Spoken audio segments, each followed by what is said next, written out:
That's ridiculous. Hell, Israel can't handle Hamas.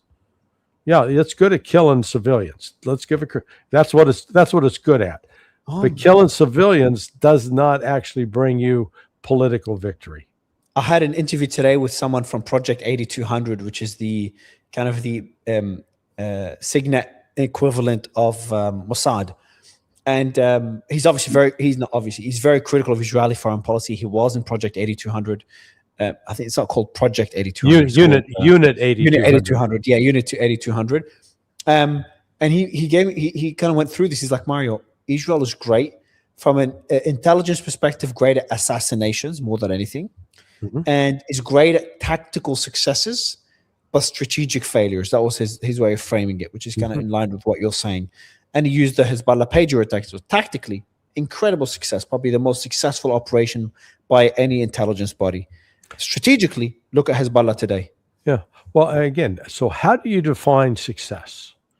Did we killed and maimed a lot of people, including a lot of civilians? Yeah. Tactically, yes. Tactically, that's how they would look at it. So injured or killed as many Hezbollah members. Did that end up discouraging and dispiriting the Hezbollah, the Shia population? That's where strategically failed. So it doesn't, if you strike a blow, and the consequence of that blow is it hardens the resistance of people and makes them more incited, more motivated to kick your ass. You know what? It wasn't a good idea. My old boss at State Department, who was a retired Marine colonel, he always had this saying. He goes, if it feels really good, it's probably wrong. And, if you feel really good about it, oh man, we did that. But it didn't turn out advancing the security interests of Israel. And that's where you got to get back to ask Israel, why all the killing? If you're going to use violence, then the purpose for violence, at least in my world, and I'm not talking my former CIO, I'm talking my world as a firearms instructor. Absolutely the only time you use violence is when you don't have a route of escape, you can't walk away, and you're facing life and death. And that the only, quote, success out of that is you stop the threat and you survive. Now, after that, you may face lawsuits. You may be sued civilly. So that doesn't mean it's not going to solve your problems, but at least the purpose there is to save your life. But what Israel has done with these attacks is spread the anger and actually united populations against it, not for it. Yeah. And I think you're even starting to see Al-Jalani have some second thoughts about this. And Turkey especially is like, they've heard Herzog say, once we get Iran taken care of, we're going to go get Turkey. And it's like, dude, if that's really what you believe, shut up. Don't advertise that. Yeah. No, I think if you look at Israeli achievements, by the way, just a quick piece of news. There's if you can show this, Lisa, it's a quick image. If you can show this now on the screen.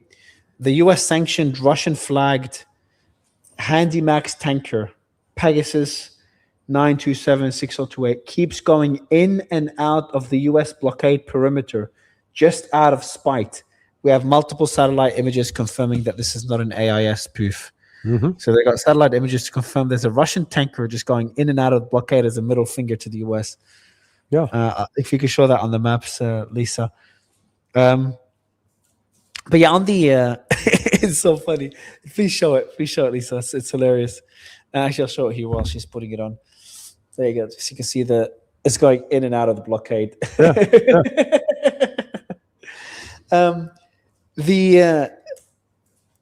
On the Israeli side, I think it's a very important point because from a military tactical perspective, incredibly successful. I look at it that way. Managed to somehow convince Trump to bomb Iran. It's a dream come true after all these decades. Invaded a massive swath of territory in Lebanon and leveling the country with limited damage to the mainland, Israeli mainland, by Hezbollah. Now, Hezbollah drone warfare striking Israeli military assets inside of Lebanon. People have forgotten about Gaza. People have forgotten about the West Bank and the settlements that are happening there. They strike Syria whenever they feel like it, and have gotten rid of Assad. And they, of course, strife within the Gulf. So if you look at it from just within a silo, holy shit, Israel pulled it off. Now, if you look at it from a more strategic perspective, disastrous. Yeah. The Gulf don't trust Israel anymore. Lebanon, instead of turning on Hezbollah, they're starting to turn on Israel. And now Lebanon is, Hezbollah has managed to militarily succeed against Israel. On the Iranian side, look what happened there. They struck Iran. But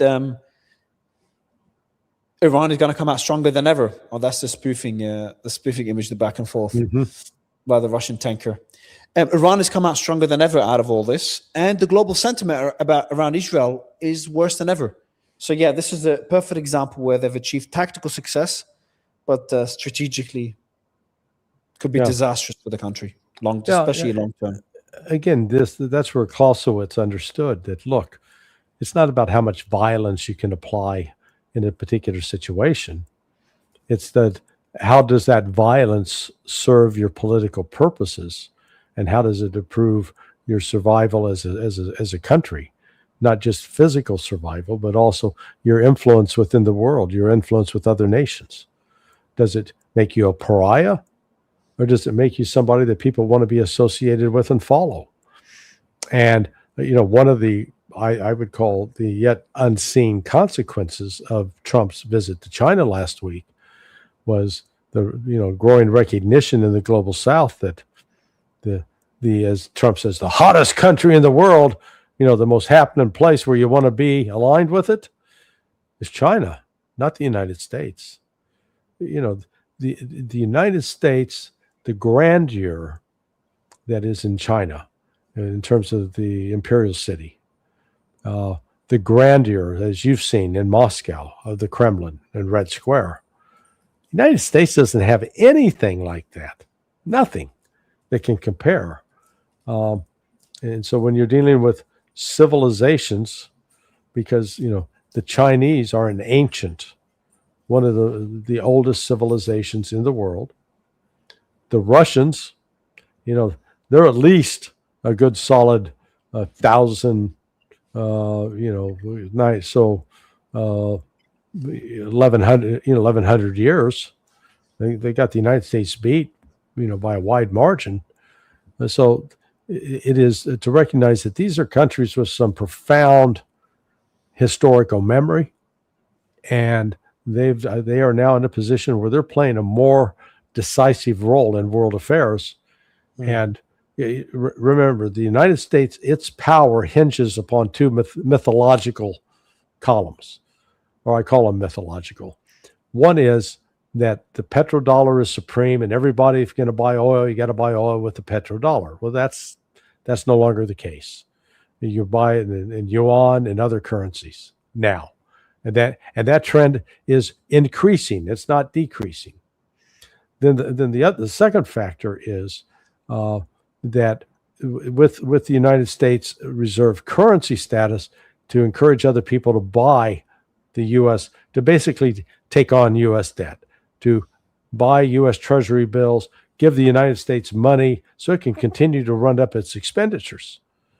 And instead, what are countries doing? They are dumping U.S. Treasuries, as did Japan, as has China, as has India. And they're Chinese buying holdings of U.S. Treasuries have fallen to their lowest level since 2008 financial crisis. Yeah. And what they're doing, they're buying gold. So they're moving out of the U.S. dollar realm. And so far, the U.S. dollar's ability to claim to be the financial leader, it hinges upon those two things. Okay, so look at those two variables. Which way are they going? Are they growing in favor of the United States or growing against the United States? I maintain the data shows it's growing against the United States on both counts. So when that's your play and you're losing that, there's no other happy alternative out there for the United States.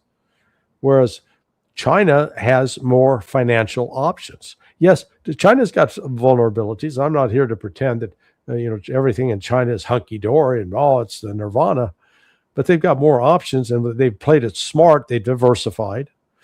the United States has always played on the assumption, oh, China's got to have our market. They can't live without us buying their crap. Well, actually, China's finding there's plenty of market for its crap in other, in Africa and Asia, and Latin America. So it's this loss of economic hegemony that is the biggest threat to the United States. Not Iran militarily. It's the loss on the economic front that really jeopardizes. We haven't even talked about the American debt either. Yeah. National debt. Yeah. Yep, that's pretty much it. That was the last piece of news about the Chinese. Funny enough, I wrote it down. According to Bloomberg, Chinese holdings of U.S. treasuries have fallen over the last few years to their lowest level since 2008, since the financial crisis. So that's reality, whether you like it or not. All right, Larry.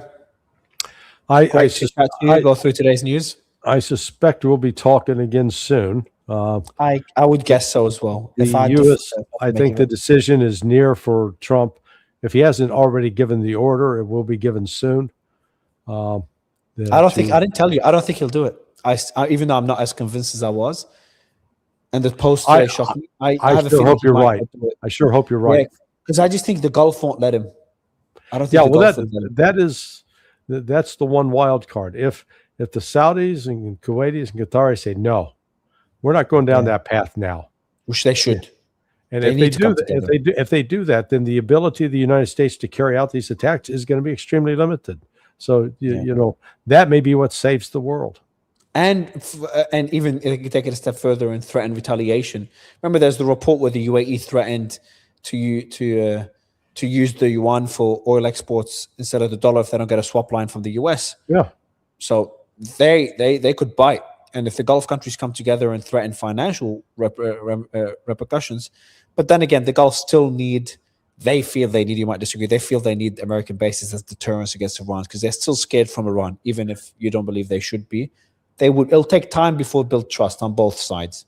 Did you see the one meme that was on X? If Trump getting off his plane, so he looks a little bit like the now deceased actor Chris Farley.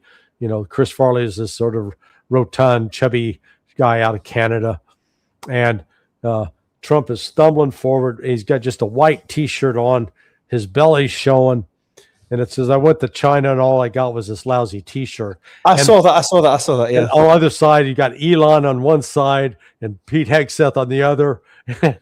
And it's either Hegseth or Elon goes, "What's that smell? Someone get the diapers." Oh, you love memes, I swear. Whenever there it is. This is it. Let me see here.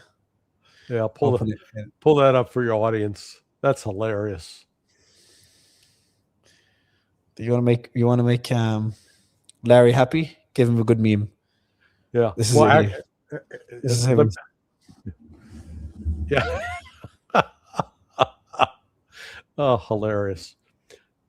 Actually, I'll give you a little bit of news. So I was at this event, and it's called Veterans and Cigars, and basically it's to help veterans who are getting out network, and really the cost, the human cost for the United States, apart from what it's cost foreign families, foreigners. It's exacting a terrible cost on the soldiers.